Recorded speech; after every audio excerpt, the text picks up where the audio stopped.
AFTV, we've got Mo here. Hey, you know what, Mo, before we start talking about the game, I know it's Ramadan time, right? So I hope it's going well for you. And also, I know that you always do something every year for you raise funds and that. What are you doing it for this year?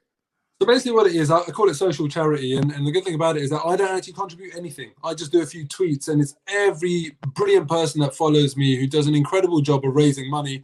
And what it is, we're just sponsoring orphans. So now for 5 years, we've been sponsoring orphans. In the first year, it was 1. In the second and third year, we pushed it up to 3 orphans. The last 2 years, we've been sponsoring 5 orphans. And for me, listen, everything I do on social media, everything that AFTV has given me a big platform. And this is the thing that I'm most proud of coming off the back of that. So all I'm really asking for is 1% of the people that follow me to donate £3. That will raise £1,800, and that's enough to cover 5 orphans, and therefore they don't have to leave education and go and do menial jobs to feed their families, man. These are little kids in countries who are struggling.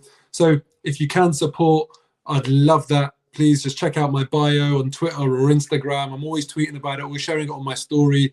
Just please get involved and donate a few pounds. That's amazing, man. That's amazing. Well done. I know since I've known you, you've been doing this. Always, it's the thing that always makes me realise that you are actually a decent person. So I'm still waiting for that realisation with you, Robin. But listen, it was a very frustrating afternoon for Arsenal. You know what I mean? They really and truly, I was looking back at the game and I'm thinking, what did Matt Ryan really have to do apart from, come up and try and help to score a goal? But yet still, we were the team that were, in the end, snatching 1 point. Yeah, listen, we were the better team, but we were poor. And it's a weird one. Often when you are in the ascendancy in a game, you think that you might have played well. But we were really poor. I mean, look who we're playing, for God's sake. It's Fulham who are really struggling. And I know that the dynamic changes with teams that are down the league table from mid-season to the end of the season, because they go from being a team that's struggling to a team that's fighting. And of course, you could turn around and say that they should be fighting all along, but it becomes different. The games against these teams become harder to the end of the season. So that's one thing I will say in Arsenal's defence. This isn't the Fulham that teams would have played 10 games ago. This is now a team that's desperate for survival, and it does make it harder. But Arteta got the selection wrong today. I feel like, you mentioned Matt Ryan, and I'm really happy for him that he, played a part in the goal. I want him to do really well. I like the guy. And I was really hoping to save the penalty, but it wasn't to be. I wanted him to have the clean sheet. But why did he play today, Robbie? I can admit to you that before the game, I said I'd play him. Because in my books, I'm looking at it and I'm saying to myself, what if there's an injury to Leno between now and the end of the season? You're going to have to throw in a guy who's hardly even played. So you may as well get him playing some games. So he's had a bit of experience of playing games. So he's not just thrown into the deep end. So I wasn't against him playing at all. And funny enough, right, is that, and this is just to show you the dilemma that Mikel Arteta has. You're probably going to complain and say that we should have probably played a stronger team. Yeah, I'm figuring that you're going to say that, right? Okay. Whereas when I interviewed Turkish earlier, he was saying that why did we play such a strong team? We should be leaving players out. These games don't mean nothing, and saving it all for the Europa League. And he was complaining about how Lacazette now is injured and he's probably going to be out for games. And we need to protect the players that we're going to need in that Europa League. So the thing is, for me, Robbie, do you think that there's any chance that we can, via the league, sneak into European positions? There is a slim outside chance, yes. Yeah, and yeah. Also, there's slim. The dynamic. Yeah, slim. But there's also the dynamic of finishing above Tottenham. I'd quite like to do that as an absolute minimum. Not that it means anything, but I mean, come on, try and find the motivation to turn up and perform in these league games. You can't take them as absolutely nothing. Yes, they don't mean that much anymore, but that's what the virtue of a really, really bad season. Even if it's just to make sure that you're carrying in really good form into the Europa League semi-final and hopefully the Europa League final. There's got to be a level of balance here. I feel like the midfield selection of Elneny and Ceballos was very, very poor. It did not work. And the goalkeeper selection. Not that Matt Ryan did anything wrong, so I'm not getting onto him at all. But I just thought with Arteta today, it's like he's treated the league as a second priority for a lot of this Well, at the moment it is, isn't it? It is at the moment. At the moment it is, but he's done it too much this season. And when is our Europa League game? Our next game is next Friday. It's not like we're playing Europa League on Thursday. I don't know. Look, But then you can also look on it and say we've lost Lacazette today, and that's probably, now you'd think to yourself, I wish you would have left him out for the next 2 games, and he would have started in the Europa League game, because he's out now probably with a hamstring injury. Well, we don't know if he's out. I hope he's not out. I hope it's just precautionary. But listen, unfortunately, this didn't look like it. This is the level of, I say, high-level football. Not that we're playing at a high level in the way we're playing, but you have to just play your players. Look at Man City. They're going for a quadruple, and they've made loads and loads of changes. It cost them. It cost them, man. And KDB, he went off injured. Harry Kane, he was playing the other day. He's gone off injured. Tottenham are fighting. They've got a Carabao Cup final coming up. Yeah, but then again, that proves the point that maybe they should have, those key players that are going to be needed for those mega games maybe should be rested. No, but you can't. That's my point here, Robbie. Unfortunately, you've got to be a bit more balanced with it. When we know, for example, we've got Kieran Tierney injured now, midfield is suffering already. You can't then, for me, you can't go and make these changes that give the wrong sort of impression to the team. When do you play your reserve keeper?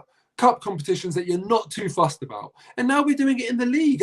For me, I just don't understand that. But I am open to being objective, and I do hear your point about why he might have played him, to make sure that if he does need to fill in, he's not someone who hasn't played at all. I'm just putting it out there as I'm not convinced by it. I'm not convinced by Arteta. I'm not convinced by the football that we're playing. I'm not convinced by how clinical we are. I'm not convinced by the team selections. I'm not convinced by our consistency. I've said it many, many times. The jury is really, really out. And as for the actual performance today, uninspiring. I just feel like it was really, really uninspiring. People can talk about VAR. I'm sorry, I'm not going to do that. I'm not going to talk about VAR.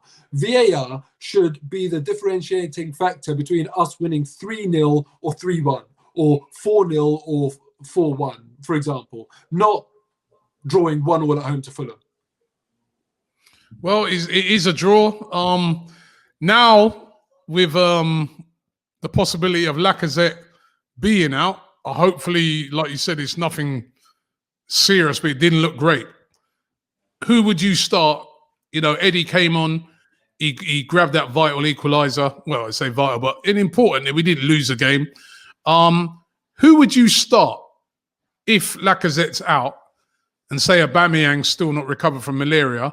Who would you start as centre forward in that game against Villarreal? I mean, Martinelli. You start Martinelli down the middle. Absolutely, yeah. Or Pepe as well. Let's not forget that Leo Pepe. Or Pepe. So you do those two ahead of excuse me, Nketiah or a Balogun, say?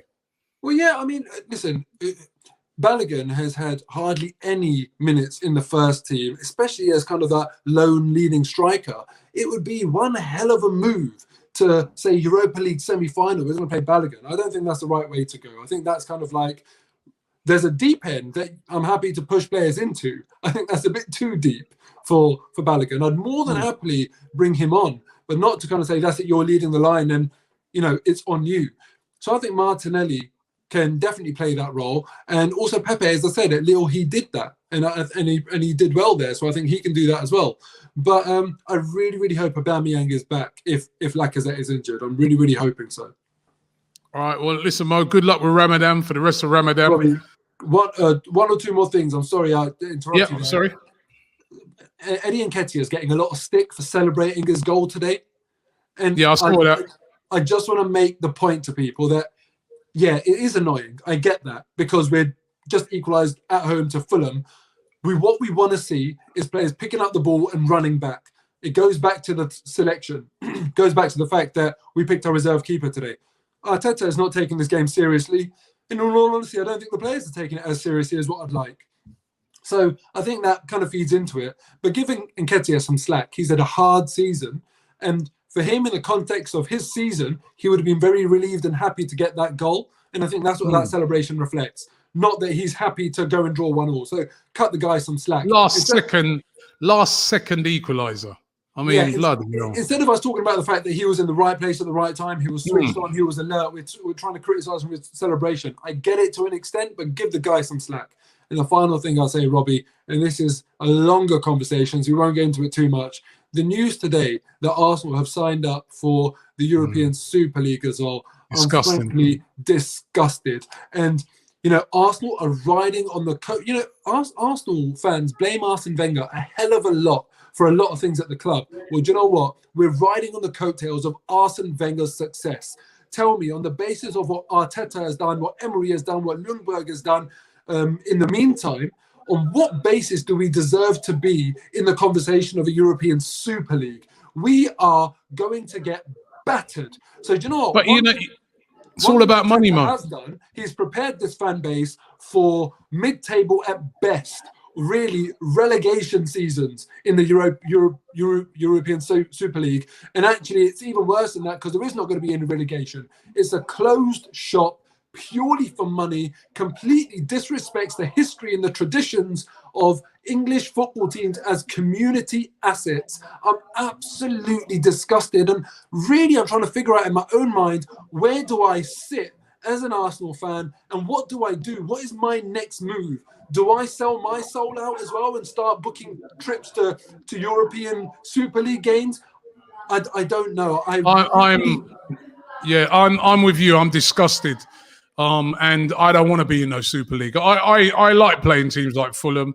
I like playing teams like Burnley. I like playing the teams that are here in the UK. And then if we earn the right, I like playing in Europe. Right? And, you know what, Robbie, you're talking about these leagues that are being constructed just to make money for the owners of those football clubs. I'm sorry, and I note that none of the German clubs have signed up to it. And that's what it is, because they know that their fans will not have it. Yeah, and I want to see the English.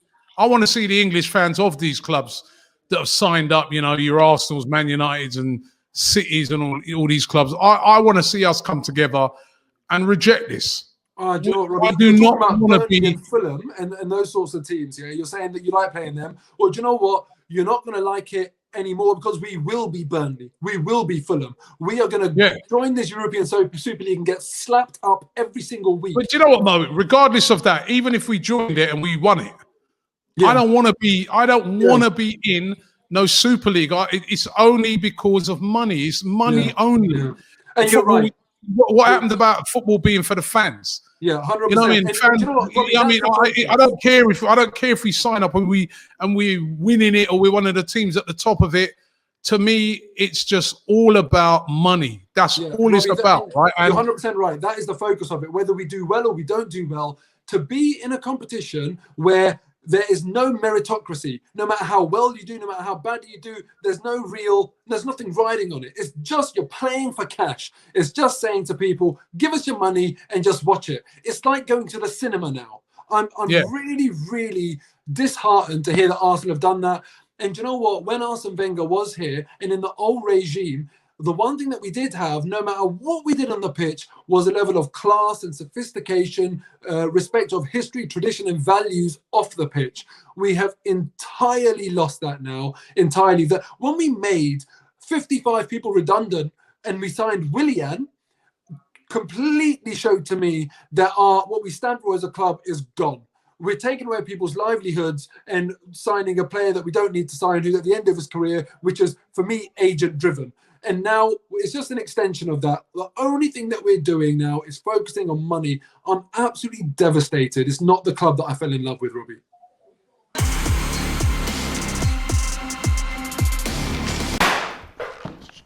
Bruv, I told you to stop doing that, blood. The cake's all on my D-squares, man.